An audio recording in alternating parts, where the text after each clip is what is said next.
Hello everyone, today I am going to talk a little bit about the property measures that were introduced a few days ago. No, I won't talk about the 15-month restriction removal for private property sellers to buy a HDB, but rather I will touch a little bit more on the en-bloc process. On 4th of August, just a quick recap, the government proposed to lower the threshold to en-bloc. Developments that are aged between 40 to 59 years old will now need 75% consent of the owners, and developments that are more than 60 years old will only need 60% consent before they are able to proceed with the en-bloc. This comes after the government announced that developers will now be given more time, up to 7 years for mega developments from the current 5.5 years, to complete the development as well as finish selling all units in that particular project. Why the change? So this is the question that has been probably playing a bit in my mind. Why would they want to suddenly announce such rule changes? And then of course, I recall back in March 2026 this year, ST highlighted, ST being Straits Times, Straits Times highlighted that older condos in Singapore, those that are 30 years or older, are actually facing issues in carrying out major maintenance or refurbishments like lift replacement and some things along that line. Big Huazhong kind of a refurbishments. And this is actually due to the lack of sinking funds. So what are sinking funds? Sinking funds are basically money that are collected from the monthly maintenance MCST fees that each owner pays to the management council or the MCST, and these are accumulated over a long period of time to form a pool of funds for all these major works like estate repainting lah, your lift replacement lah, your electrical system, water, whatever, all these big once in a while, once in a long time kind of spending. All right, and it was found that majority of all these old developments do not have adequate sinking funds for all these purposes.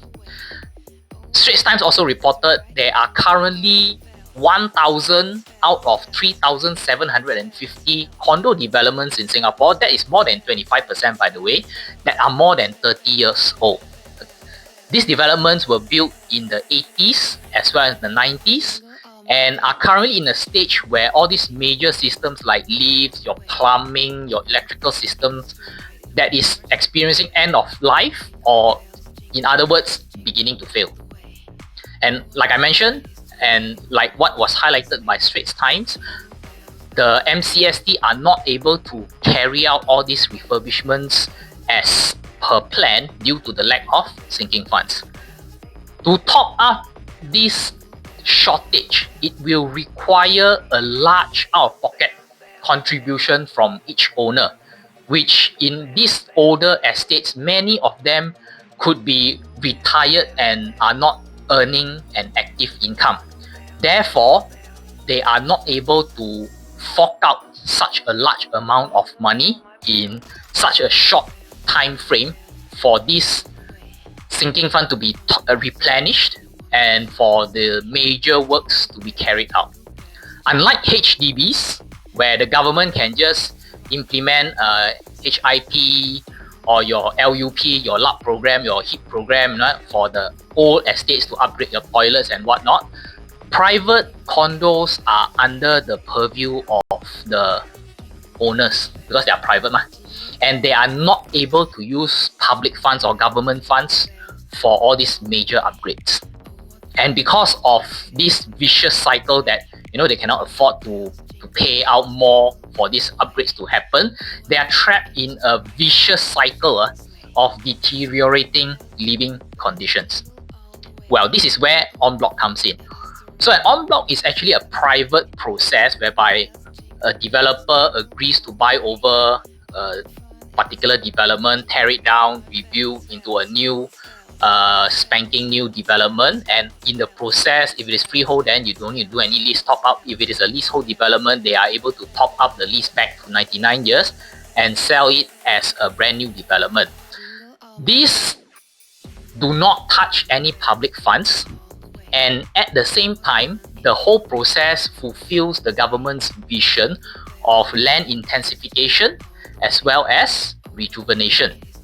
And this actually helps to renew Singapore's aging land, so to speak. All right. It allows for old estates to be acquired and redeveloped. More importantly, providing these owners a way out of the vicious cycle that I was mentioning about earlier, and in a way providing them a chance where they can use the sales proceeds that they obtain from the en bloc process to buy a house in a better condition for them to live in. However, since 2018, the en bloc market has been very quiet due to all the various rounds of cooling measures introduced, as well as, more importantly, the tight sales and completion timeline that these developers have to fulfill in order not to be penalized by the government in the form of ABSD. Alright, so that is why since 2019 until now, for a good 7 years, en bloc market was very quiet. Even if there are en bloc markets, there are usually the smaller developments, not very big. Only occasionally you see a large development being en bloc, case in point Thomson View, which will be redeveloped as Thomson Reserve. But other than that, really nothing much in the market. And of course, the relaxation of this en bloc requirement, I think, comes at a perfect timing. If all things work out as intended, we should see a more vibrant en bloc market moving forward, which will in turn help in the rejuvenation process of some of these very old developments in Singapore. Ultimately, I feel the beneficiaries are these residents of the old estates. In a way, it gives them a renewed opportunity to so-called recycle their old house into something better without the need of forking out a lot of money from their own pocket. So this is a bit of an insight from myself, and it is just my opinion. And if you like what I have dissected and presented here, do feel free to share this video with your friends and family, like my video and subscribe to my channel maybe. And till the next video, see you again. Bye-bye. All my parents.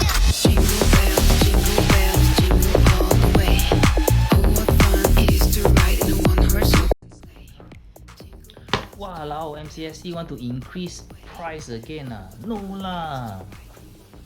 笑了。